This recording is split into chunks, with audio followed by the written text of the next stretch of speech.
Jadi saya sering bilang ke teman-teman saya gitu ya, kalau kita ketemu orang, ketemu banyak orang gitu ya, kita perlu sadari bahwa setiap orang itu sedang berjuang dengan dirinya masing-masing.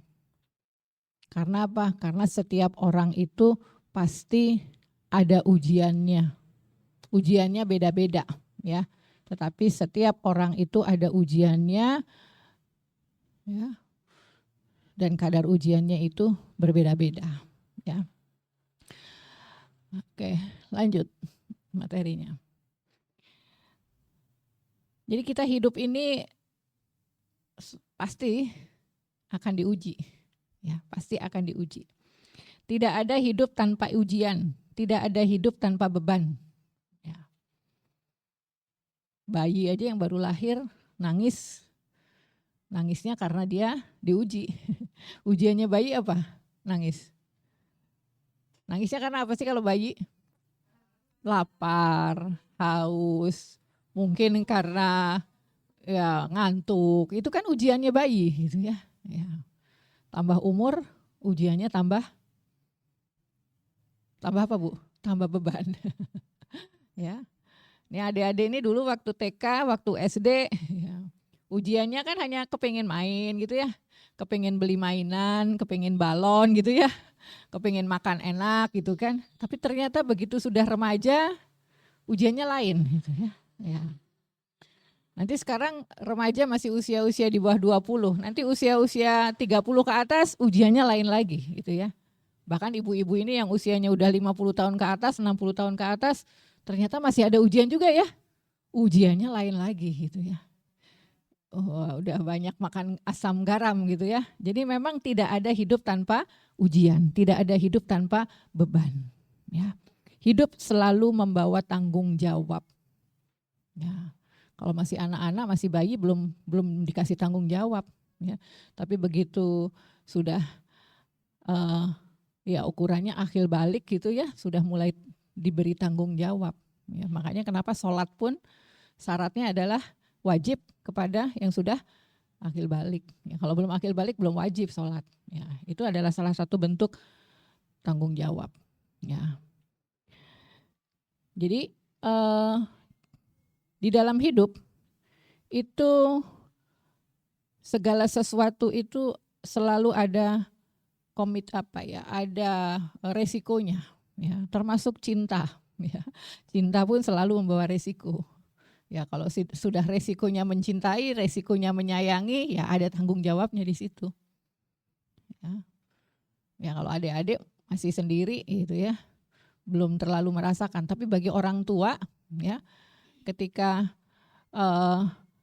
orang tua menikah kemudian punya anak, ya resikonya menyayangi pasangan, ya resikonya menyayangi pasangan ada tanggung jawab untuk pasangan, untuk anggota keluarganya, ya itu.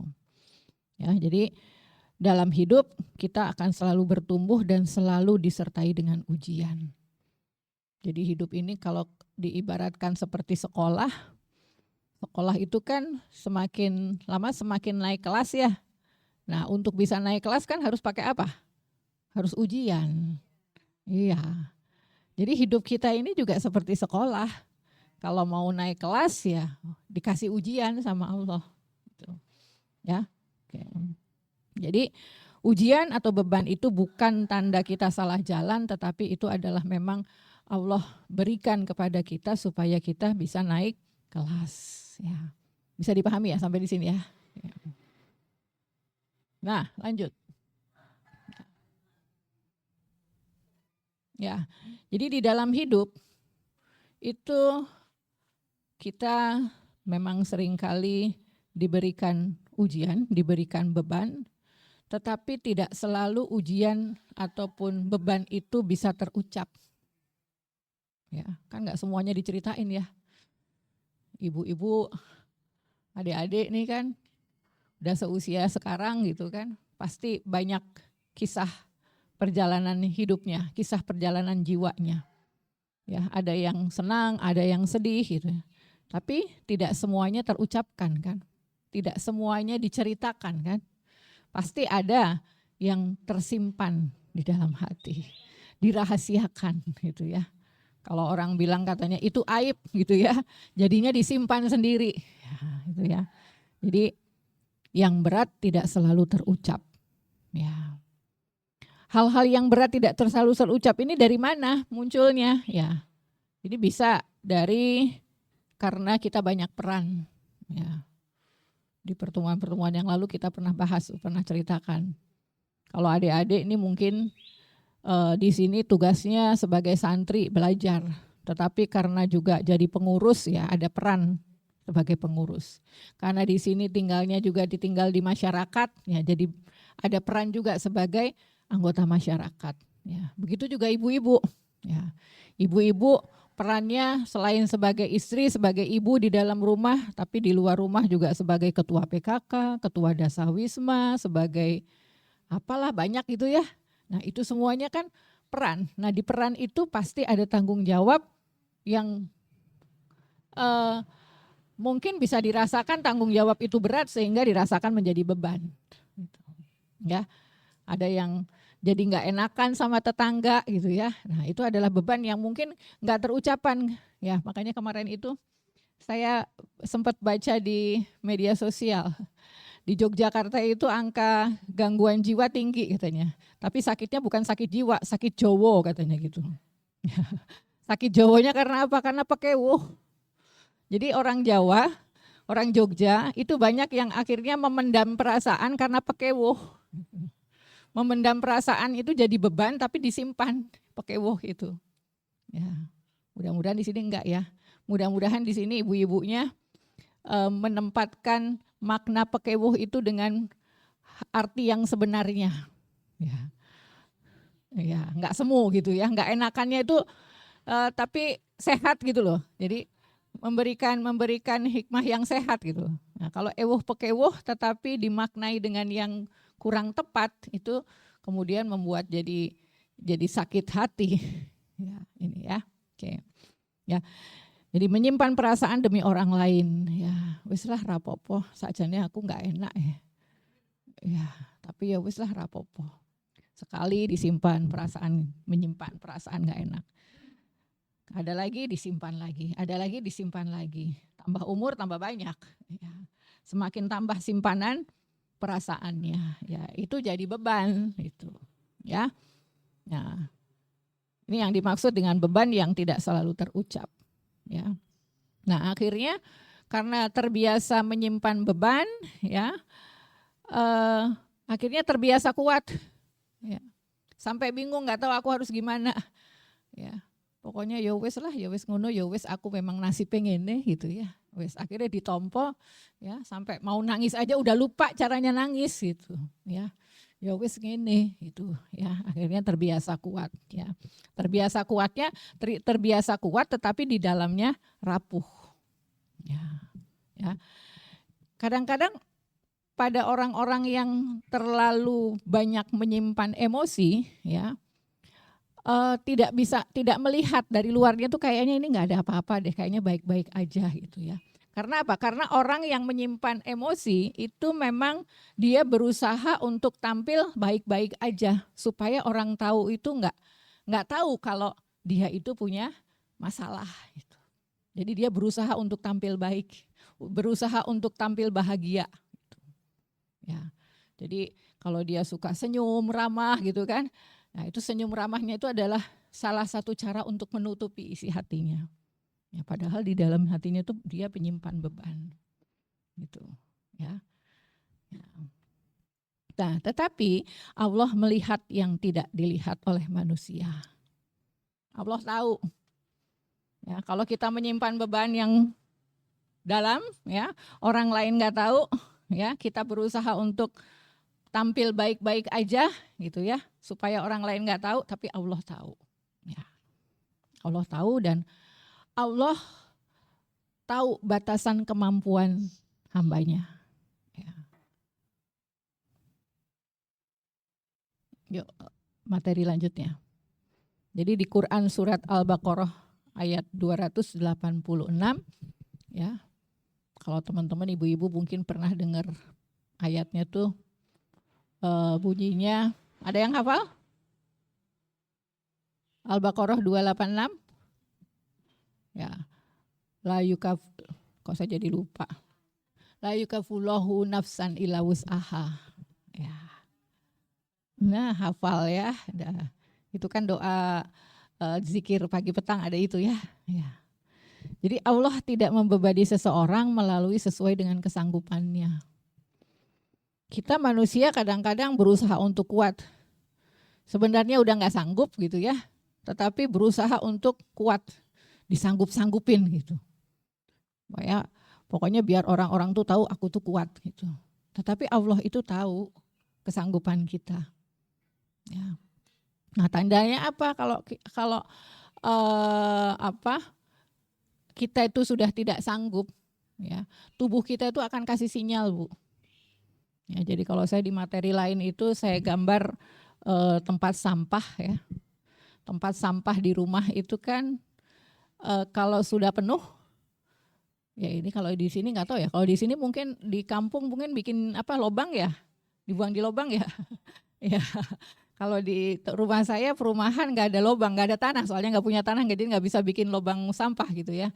Jadi sampah itu dimasukkan ke tempat sampah, nanti kalau sudah penuh diambil sama petugas kebersihan. Oh sama ya, diambil sama petugas kebersihan gitu. Nah, kalau adik-adik ibu-ibu bayangkan tempat sampah ya, itu seperti jiwa kita ya. Setiap saat diisi sampah emosi gitu ya. Sampah emosi itu tadi misalkan perasaan tersinggung, perasaan marah, perasaan benci, perasaan sedih gitu ya. Semuanya disimpan ke tempat sampah ya. Kalau tempat sampahnya sudah penuh, bludak ya. Nah, ketika tempat sampah itu penuh, bludak ya. Wah, bludaknya itu ya ya. Jadi kalau di rumah saya punya mesin, saya di rumah tuh punya mesin air, ya. Mesin air ini kalau produksi sekian liter gitu ya, dia akan bunyi alarmnya, bunyi alarm minta dibersihkan mesinnya, ya. Jadi tubuh kita itu juga sama. Tubuh kita seperti tempat sampah tadi ada kuotanya, ada kapasitasnya, kemampuannya, ya. Jadi ketika diisi sampah yang sudah memenuhi kuota, nanti akan muncul alarm. Tubuh kita tuh juga kasih alarm, ya. Jadi alarm tubuhnya misalkan ibu-ibu sudah mulai kok jadi tensinya naik, kok jadi gulunya cengeng, kemerungsung. Nah, itu sebenarnya tanda-tanda bahwa ada masalah, ada beban yang tubuh itu sudah melebihi kapasitasnya. Jadi kasih sinyal itu. Ya, nih. Ya. Jadi Quran surat Al-Baqarah ayat 28 ini bukan maksud untuk menekan gitu ya, atau membuat orang itu jadi bingung, tetapi ini harapannya adalah ini menjadi penenang justru. Jadi ketika kita sedang diuji ya, ingat ayat ini ya, kita jadi lebih tenang karena ternyata memang Allah itu memberikan membebani seseorang itu sesuai dengan kesanggupannya. Ya. Oke, lanjut. Ya. Jadi Allah mengetahui, oke. Ya. Boleh, enggak apa-apa. Ya.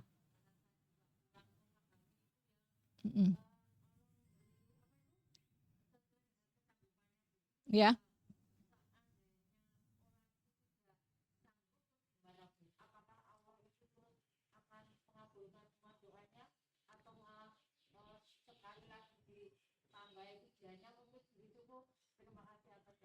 Oke, baik Ibu. Ibu siapa namanya? Bu Kus ya, Bu Kusmiati ya. Jadi di Quran surat Al-Baqarah ayat 286 di sini disebutkan artinya Allah tidak membebani seseorang melainkan sesuai dengan kesanggupannya, ya. Jadi Allah itu menciptakan kita manusia itu ada kapasitasnya, Bu. Ada ukurannya. Kalau ukuran sanggup itu tubuh kita nggak ngasih tanda. Tapi begitu sudah melampaui kesanggupan, ya, Allah akan memberikan tanda-tanda sinyal melalui tubuh, ya. Jadi contoh tadi, jadi kok gulunya kok jadi cengeng ya, kok jadi nggak bisa tidur ya, kok makan nggak enak ya, itu sebenarnya tanda-tanda sinyal, ya. tanda-tanda sinyal bahwa batas kesanggupannya itu sudah melampaui batas. Ya. Hanya seringkali kita manusia kan nggak perhatian itu, nggak perhatian pada sinyal-sinyal tubuh, pada tanda-tanda yang dimunculkan di tubuh. Ya, jadi lama-lama cuma disimpan, dia nggak dianggap, nggak diperhatikan, lama-lama batas kesanggupannya itu udah semakin parah gitu. Bisa dipahami ya Bu ya? Bisa dipahami belum? Belum ya?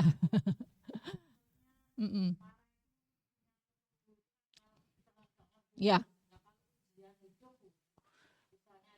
Misalnya gimana Ibu? Coba. Iya. Iya.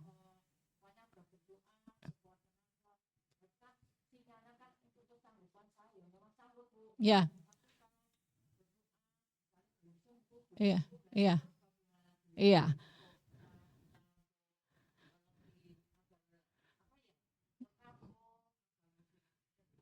Iya. Oke. Oke, baik Ibu. Ini nanti ada terkait apa yang yang ditanyakan oleh Bukus ya. Nanti ada di materi berikutnya nanti ya. Ada. Oke. Ya, kita lanjutkan dulu materinya. Jadi Allah Maha mengetahui ukuran kita. Ukuran kesanggupan kita tuh Allah tahu, ya. Allah tahu dari batas fisik kita. Batas fisik kita ini kan ya macam-macam. Ada yang kalau secara umum normal ya, manusia itu punya kemampuan, manusia dewasa ya. Manusia dewasa itu punya kemampuan untuk aktivitas itu 8 jam. Aktivitas kerja gitu. Kalau lebih dari 8 jam itu sudah mulai capek. Ya. Tapi kadang-kadang kan kalau yang usianya masih 20, 30, 40 gitu ya. Itu lebih dari 8 jam gitu. Ya, makanya kalau di kantor-kantor, di perusahaan gitu ya. Itu tuh orang kerja, kenapa di toko itu juga orang kerja itu 3 shift ya. 3 shift kan satu shiftnya antara 8 jam gitu. Karena lebih dari 8 jam kemampuan fisik normal itu tuh sudah melampaui kapasitas ya. Tapi ada orang yang lembur ya. Orang yang lembur ya. Kenapa lembur ya? Karena memang harus kerja, nanti ada bayaran lemburannya gitu. Ya, jadi sebenarnya Allah tuh tahu batas fisiknya. Ya. Nah, Allah tahu juga daya tahan emosi kita. Ya, ada yang ya tadi yang kaitannya dengan Bukus gitu ya. Dikasih ujian hidup gitu ya. Anak sakit ya, belum anak sakit nanti terus apalagi pokoknya ujiannya bertubi-tubi gitu ya. Ya. Ada orang yang bisa sabar. Ada orang yang nggak bisa sabar. Ya. Itu terkait dengan daya tahan emosi. Ya. Ya, daya tahan emosi. Jadi Allah tuh tahu ini sabar enggak, ini enggak sabar gitu tuh tahu gitu ya, tahu. Nah, Allah juga tahu kapasitas hati kita. Ya, Allah tahu gitu. Ya. Jadi Allah memberikan ujian itu sesuai dengan ya kemampuannya, maksudnya ilmunya Allah. Allah tuh tahu, kita masing-masing ini tahu. Allah tuh tahu gitu ya. Jadi ya Ibu di luaran sana ya. Jadi saya ada kasus gitu ya, keluarga yang dia itu dikasih anak 3, anaknya itu semuanya cacat. Ya. Sampai ya akhirnya kedua orang tuanya itu lansia. Ya karena anak-anaknya cacat kan gak bisa mandiri gitu ya. Tetapi ya Allah itu tahu gitu ya, tahu. Ternyata Allah berikan kelebihan dari yang lainnya gitu. Anaknya cacat gitu ya, tidak bisa mandiri, tetapi Allah memberikan kelebihan dari yang lainnya gitu. Ya. Oke, lanjut dulu Mbak. Ya. Jadi ujian hidup itu tidak selalu tadi ya, kenapa kok ini ujiannya kok udah dikasih anak sakit, dikasih suami sakit gitu ya, dikasih mungkin tadinya ibunya istrinya kerja kok kerjanya jadi di PHK misalkan ya. Karena banyak ya kejadian-kejadian gitu ya. Satu keluarga dikasih ujiannya bertubi-tubi gitu ya. Jadi ujian itu tidak selalu tanda kemurkaan Allah. Ujian itu tidak selalu tanda kemurkaan Allah. Jadi tidak semua yang sulit itu adalah hukuman. Tidak semua yang berat itu karena dosa. Ya. Tetapi kita memang perlu muhasabah gitu ya. Ketika kita diuji itu kita perlu muhasabah kepada diri kita. Apakah ini ujian itu untuk karena aku ada berbuat dosa gitu ya. Itu muhasabah gitu ya. Nah, banyak ujian hadir sebagai jalan pendewasaan ya. Maksudnya pendewasaan diri kita gitu ya, supaya kita sadar. Mungkin selama ini kita jauh dari Allah, tidak lupa atau lupa, tidak ingat dengan Allah ya, sehingga dikasih ujian. Karena akhirnya ketika dikasih ujian kan yang disebut apa? Allah ya. Berdoanya jadi lebih khusyuk kan gitu ya. Tadinya kan dikasih hidup yang nyaman-nyaman aja gitu ya, anaknya baik-baik, sehat-sehat, suaminya juga baik-baik gitu ya, bekerja juga baik-baik, di rumah juga baik-baik, lupa gitu ya, lupa nggak apa, doanya tuh nggak sekusyuk ketika dikasih ujian gitu. Ya. Jadi ya kita manusia sering tidak sadari ini gitu ya, bahwa ternyata Allah itu kasih ujian kepada kita manusia itu adalah sebagai tanda sayang, tanda cinta. Karena memang ada hadisnya ya, yang diuji itu kan nabi dan orang-orang soleh. Ya. Jadi ketika Allah itu menginginkan kita menjadi baik, Allah uji kita. Kita diuji. Karena kita Allah ingin kita menjadi baik. Gitu. Kira-kira ada yang bisa ketemu jawabannya nggak, Bu Kus? Sedikit-sedikit. Masih susah untuk memahami. Iya, iya. Iya. Iya. Ibu pernah sakit nggak? Iya, betul. Iya. Iya. Iya.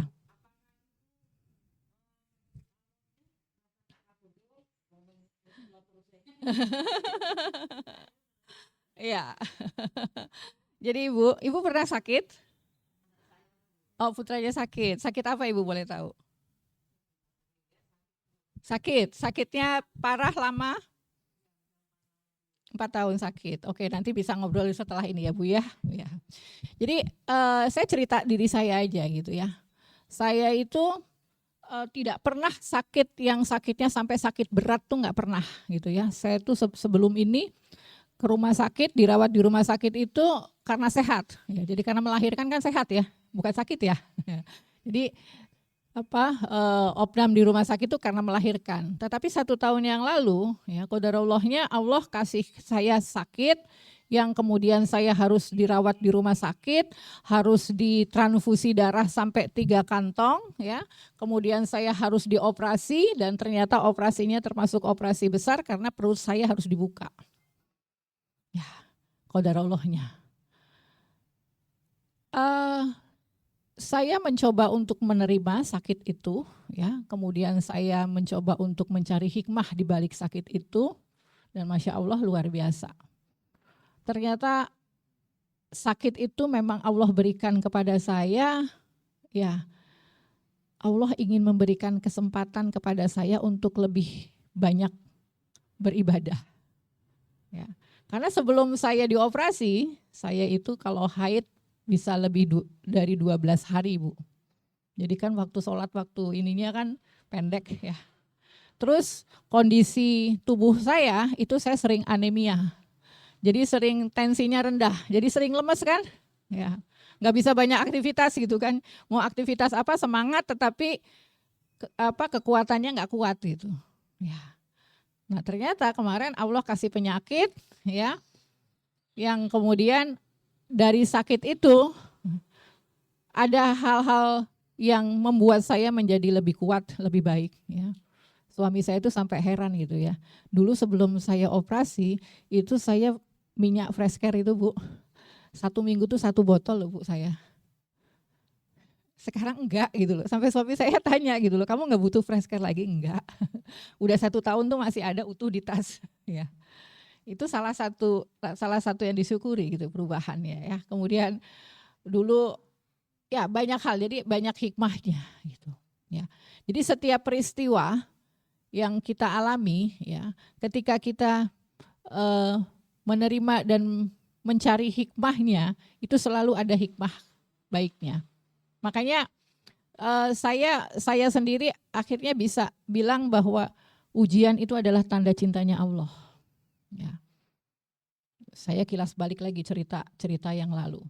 Tahun 2010, ya, saya itu masih kerja di kampus, berangkat pagi pulang petang, ya, nanti masih lembur sampai subuh. Anak saya 3 ketika itu. Allah kasih ujiannya itu di anak kedua saya. Usianya 5,5 tahun, masuk SD.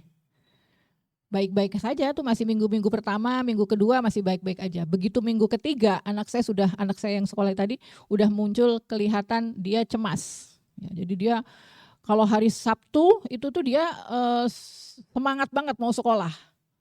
Sampai seragamnya, buku-bukunya untuk hari Senin tuh udah disiapin. Tapi begitu hari Senin, ya, hari Senin pagi masih semangat, tapi begitu sampai di depan sekolah udah nggak mau sekolah, nggak mau masuk sekolah. Jadi hanya di motor aja lama banget gitu. Ya, sampai akhirnya pada saat itu saya lagi sibuk-sibuknya di kantor, ya, lagi ada akreditasi gitu ya. Nah, itu anak saya tuh nggak mau sekolah, akhirnya di rumah. Nah, ketika di rumah saya sampai bingung, Dek, ya Allah Dek, kamu mau sekolah di mana gitu kan. Terus anak saya bilang, aku mau homeschooling aja. Pada saat itu homeschooling, sekolah di rumah itu belum seperti sekarang, belum ada gitu ya programnya gitu. Saya bingung juga ini gitu ya. Sementara anak saya itu energinya luar biasa, perlu disalurkan. Ya.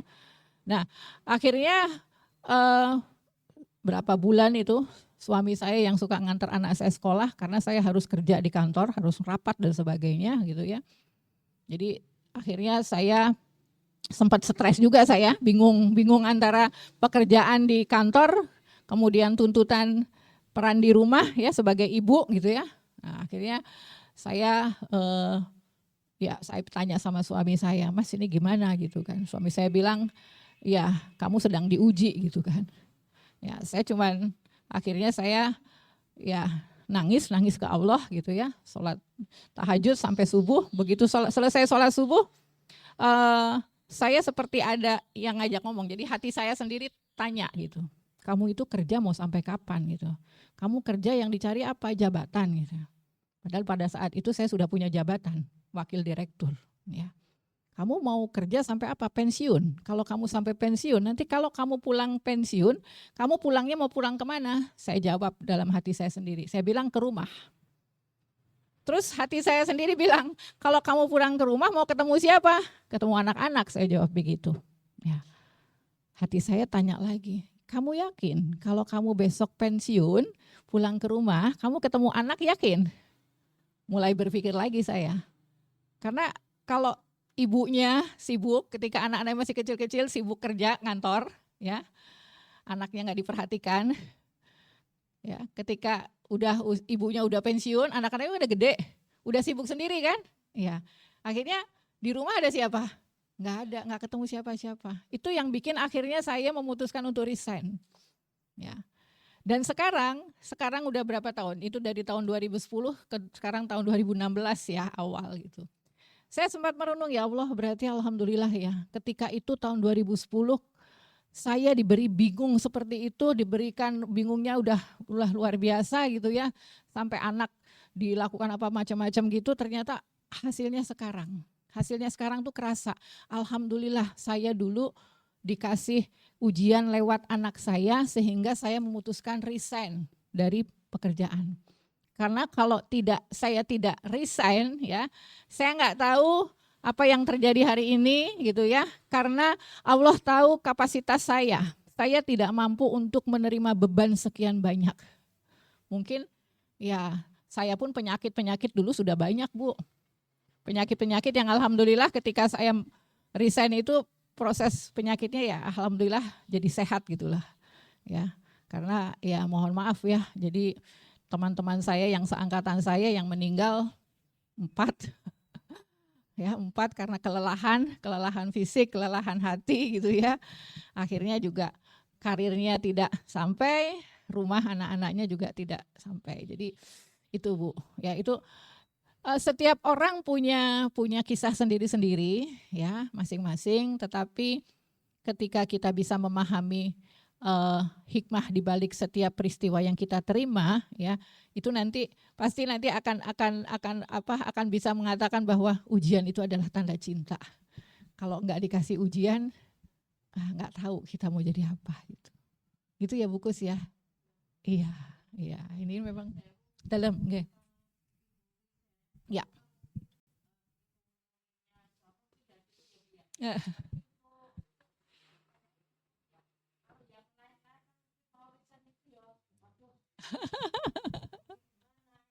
Iya. Masya Allah. Iya. Ya. Ya, ya. Masya Allah. Ya, ya Bu ya. Iya. Masya Allah. Siap. Ya. Ya. Ya. Oke. Ya. Ya. Ya. Ya, Masya Allah. Bukus, inilah yang dinamakan hidup itu wang sinawang. Hidup itu wang sinawang.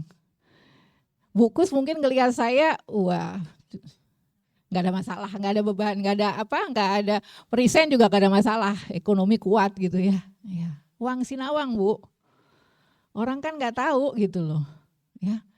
Jadi boleh nanti kita diskusi di luar ini ya Bu. Saya cerita panjang.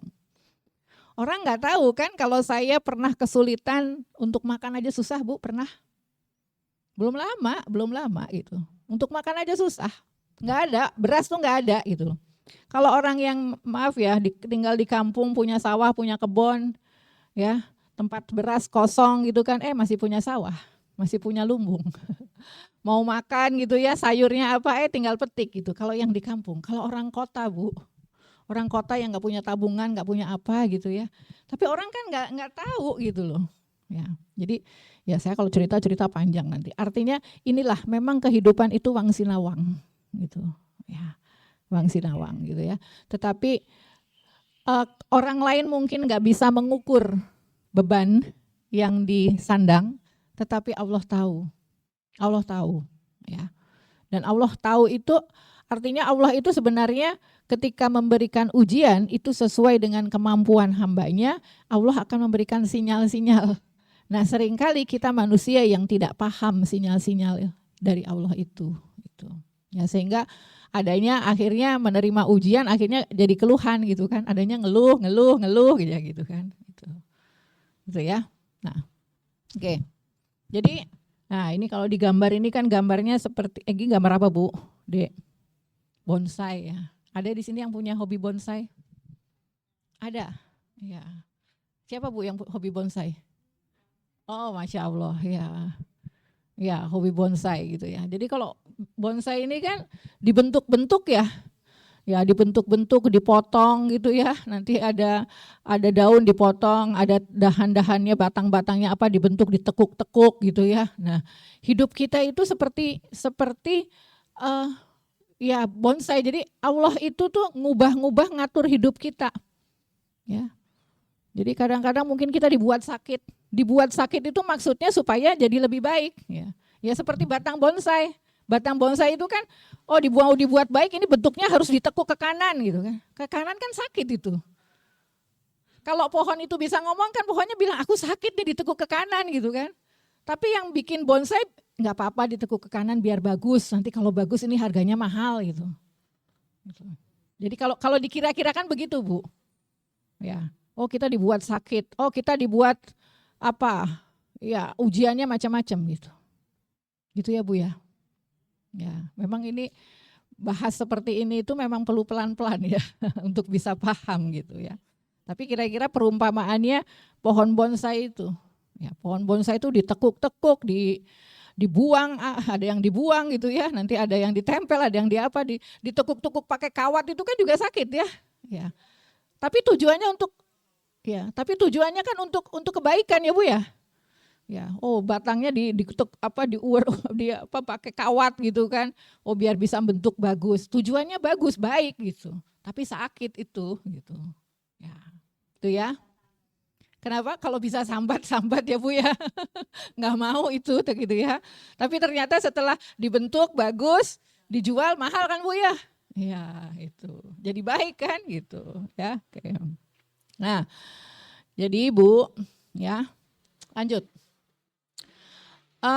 Kita manusia karena memang hidup kita itu tanpa apa ya, tanpa lepas dari ujian ya. Jadi manusiawi boleh tadi siapa tadi Bukus tadi ya menangis gitu ya, mengeluh, nggak apa-apa Ibu. Kita boleh kok ya. Kita boleh untuk mengeluh, berhenti sebentar lah, capek udah capek nih hidup kok gini terus ya, berhenti sebentar boleh ya. Kita pingin dimengerti, coba ngertiin aku gitu ya, boleh karena aku capek gitu ya, coba ngerti aku gitu ya, jangan tuntut aku gitu ya, tapi ngerti aku, gak apa-apa, itu manusiawi ya. Ya, jadi boleh kita itu mengeluh ya, tetapi mengeluh yang baik itu adalah ya mengeluh kepada Allah. Ya. Jadi tempat kita berkeluh kesah itu ya Allah gitu. Ya. Karena nanti yang mengatur, yang memberikan segala sesuatu itu ya dari Allah kan, atas izinnya Allah gitu ya. Jadi boleh, Allah tidak menolak hamba yang jujur. Jujurnya sama Allah, curhatnya sama Allah gitu. Ya. Tapi memang karena kita ini manusia, makhluk sosial ya, kita juga perlu dukungan moral dari sesama manusia gitu. Support system istilahnya ya, perlu gitu. Kita perlu mungkin curhat kepada seseorang yang kita yakini bisa membantu kita. Ya. Jadi ke psikolog bisa, atau mungkin ya kayak saya perawat jiwa boleh itu. Atau mungkin kepada seseorang yang kita yakinin bisa membantu kita gitu. Ya. Jadi ngeluhnya bukan ke banyak orang ya, karena tidak semua orang itu bisa menjadi tempat mengeluh yang baik. Gitu. Ya, oke. Sampai di sini ada yang mau disampaikan? Bisa dipahami? Ya. Oke, lanjut. Allah mengetahui kita bisa lelah, ya. Jadi kalau kita lelah hati ya, lelah hayati gitu ya, lelah jiwa ya. Lelah itu kita bukan dosa, nggak apa-apa, boleh gitu. Ya Allah, aku capek ya Allah gitu ya. Ya. Iya, ya Allah aku capek. Mau sampai kapan ya Allah, aku minta petunjuknya ya Allah. Gitu ya. Ringankanlah bebanku ya Allah. Gitu. Kok ini ujiannya bertubi-tubi ya Allah, aku capek ya Allah. Nah, boleh gitu, ya nggak apa-apa. Ya. Menangis bukan tanda iman lemah, boleh nggak apa-apa. Jadi secara biologis gitu ya. Ketika kita bisa mengeluarkan air mata, itu ada saraf-saraf hormon yang membuat kita jadi lega. Jadi lega, kuat, nggak apa-apa, nangis nggak apa-apa gitu. Ya, jadi nangis jangan ditahan. Gitu. Mungkin ibu-ibu atau adik-adik mungkin pernah merasakan ketika lagi sumpek-sumpeknya gitu ya, kok bisa nangis itu kok jadi lega ya, gitu. Ya, karena nggak apa-apa ya nangis ya. Jadi mengeluh kepada Allah adalah bentuk doa ya. Jadi ya kita mengeluh jujur, apa yang kita rasakan, apa yang kita harapkan kita sampaikan kepada Allah ya. Insya Allah Allah mendengar dan keluhan itu menjadi doa ya. Allah tidak meminta kita kuat sendirian, jadi boleh kita minta tolong. Minta tolongnya ke siapa? Minta tolong kepada Allah ya. Oke, lanjut ya. Kuat ya, lanjut materinya. Kuat itu bukan menahan semua ya. Jadi kadang-kadang kan kita berusaha untuk kuat gitu ya. Wes aku kuat kok, aku gak apa-apa. Ya. Jadi kuat itu bukan menahan semuanya, tapi kuat itu adalah tahu kapan saatnya harus meminta tolong. Karena kita ini ada batasnya, batas kemampuan kita itu terbatas gitu ya. Sehingga yang dinamakan kuat itu adalah ketika kita tahu kapan harus meminta tolong. Ya. Saya ada beberapa kasus yang ke saya gitu ya. Ada yang sampai dia menahan 8 tahun, menahan masalah sendiri gitu ya. Tapi akhirnya udah benar-benar nggak kuat, harus cerita ya. Sudah berdoa terus sama Allah tapi dia harus cerita kepada seseorang. Selama ini dia nggak dapat orang yang dia percaya gitu ya. Nah, akhirnya dia ketemu orang yang dipercaya, ya kebetulan ke saya, dia cerita saya sudah 8 tahun. Ada yang sampai saya sudah lebih dari 30 tahun menyimpan masalah ini. Saya sudah nggak kuat sekarang. Ya. Jadi yang namanya kuat itu adalah tahu kapan saatnya minta tolong. Ya. Kuat itu adalah tahu kapan saatnya berserah. Ya, berserah kepada Allah. Ya. Itu kuat. Ya, sudah berserah semuanya. Semua dari Allah, semua akan kembali kepada Allah. Ya, berserah. Itu kuat. Ya. Ya, jadi kuat itu tidak meninggalkan Allah. Jadi walaupun sudah dikasih ujian bertubi-tubi tapi aku kuat. Kuatnya siapa yang memberi kekuatan? Allah. Jadi dia tidak meninggalkan Allah, ya. Jadi kuat itu adalah bersandar. Bersandarnya kepada Allah. Ya. Kita manusia ini ya walaupun mungkin kita diuji sendiri gitu ya, merasa sendiri diuji gitu, yang lain-lainnya kok kayaknya nggak ada ujiannya, aku yang dikasih ujian gitu ya. Tapi kita tuh nggak sendiri gitu ya. Ada Allah. Gitu, ya. Nah, lanjut. Di Quran surat Al-Insyirah. Ada yang tahu? Inna ma'al apa? Inna ma'al usri yusro. Ya. Itu dibuka ya. Surat Al-Insyirah. Jadi setiap beban, setiap ujian yang diberikan kepada kita manusia itu selalu disertai jalan keluar. Bersama kesulitan ada kemudahan. Kita yakin itu. Ketika ada ujian, kok ini sekarang diuji ya, diuji sakit, diuji misalkan jualan kok nggak laku, itu ujian gitu ya. Diuji lagi, ini kok ya anaknya rewel apa gitu, itu ujian gitu ya. Jadi diuji lagi, ini kok wes anaknya rewel, anak yang kedua sakit, bapaknya di PHK misalkan, lah kok ini mertua rewel gitu ya, ujian gitu.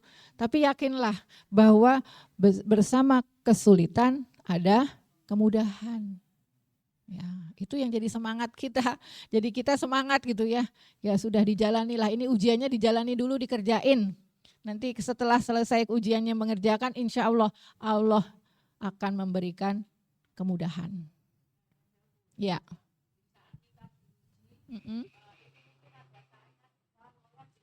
Kenapa Bu?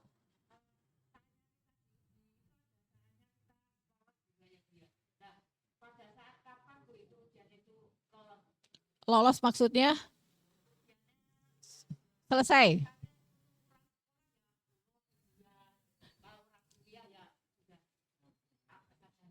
Oh, ya, oke. Insya Allah nanti ada Bu, sebentar ini nanti ya. Ya, sabar dulu ya Bu ya. Ya. Oh ini sebentar ini ya. Jadi jalan Bu, jalan keluarnya itu bisa berupa pertolongan, bisa berupa ketenangan, bisa mungkin perpanjangan waktu jalan keluarnya. Jadi tadi mungkin Ibu kan sudah berdoa ya, ini lagi dikasih ujian gitu ya. Sudah berdoa, berdoanya minta apa? Berdoanya minta apa Ibu? Misal contoh. Minta sehat gitu ya.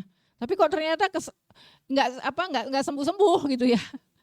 Nggak sembuh-sembuh gitu. Minta sehat tapi kok nggak sembuh-sembuh ya. Allah itu nanti akan memberikan pertolongannya dalam bentuk hal yang lain. Dalam bentuk hal yang lain. Ya. Jadi mungkin nggak langsung dikabulkan sehatnya, tetapi ada hal lain yang Allah berikan kemudahan. Ya, gitu. Ya. Jadi pasti Bu, yakin Bu, ya. Jadi karena Allah itu kan kasih jalan itu mungkin tidak sesuai, bukan berarti tidak mengabulkan doa kita ya, tetapi doa kita itu tidak semuanya dikabulkan saat ini juga gitu. Allah bisa menggantikan, mengabulkan dengan bentuk yang lain gitu. Itu ya. Jadi Allah itu yang jelas tidak pernah membiarkan hambanya sendirian, pasti itu. Ya. Oke, lanjut. Bisa terjawab ya Bu ya? Ya. Insya Allah ya, mudah-mudahan. Nah, Allah menyediakan ruang aman ya. Jadi ruang aman kita untuk berserah, untuk curhat kepada ya, ruang amannya itu adalah sholat gitu ya. Jadi ketika kita berdiri ya, sholat berdiri itu berdiri membawa beban itu kuat ya, kita pasti kuat berdiri gitu ya. Ruku itu mulai rasa lepaskan beban ya. Kemudian saat sujud kita menyerahkan semuanya. Ya, jadi dalam gerakan sholat itu ya, sujud itu adalah tempat jiwa beristirahat. Ya, makanya ada hadis sabar dan sholat sebagai pertolongan ya. Jadi kalau kita menghadapi ujian, ya pertolongannya itu dengan sabar dan sholat. Gitu. Di dalam sholat ini nanti kita dapat pertolongan. Allah akan arahkan kita ke jalan keluar gitu. Ya, gitu. Oke, baik lanjut. Nah, monggo masing-masing ibu-ibu, adik-adik silahkan tanya kepada hatinya masing-masing ya. Beban apa yang paling berat akhir-akhir ini? Akhir-akhir ini beban apa yang paling berat? Ya, monggo boleh ditulis gitu. Ya, apa sih ya? Akhir-akhir ini yang paling membebani saya itu apa gitu, yang akhirnya mungkin mengganggu saya jadi nggak bisa tidur gitu ya, aktivitas terganggu dan sebagainya. Boleh itu ya, mengurangi kecemasan. Ibu merasa cemas ya? Ya, Masya Allah. Cemas, khawatir ya, oke. Mengganggu ya, oke. Nanti insya Allah pertemuan yang akan datang kita bahas ya tentang kecemasan ya. Karena ternyata memang banyak ibu-ibu yang mengalami kecemasan gitu. Ya, susah tidur ya. Iya. Iya. Selesai. Iya, iya. Ya, jadi insya Allah nanti pertemuan yang akan datang kita bahas tentang kecemasan ya. Jadi nggak bisa tidurnya bukan karena ada nyamuk tadi ya, bukan karena lapar gitu ya, bukan karena bangun mau kencing gitu, bukan ya. Insya Allah nanti kita bahas itu ya. Jadi ini pertanyaannya silahkan nanti ibu-ibu dan adik-adik bisa jawab, jadi PR boleh ya. Jadi tanya ke hati masing-masing, beban apa yang paling berat akhir-akhir ini, kemudian apakah aku sudah menyerahkannya kepada Allah. Atau selama ini mungkin masih disimpan, itu bebannya masih disimpan sendiri karena merasa kuat ya, atau sudah diserahkan kepada Allah. Nah ini ya, jadi enggak apa-apa, semua itu berproses ya. Jadi kalau sekarang masih berat menyimpan beban sendiri ya, mulai berproses, mulai untuk menyerahkannya kepada Allah.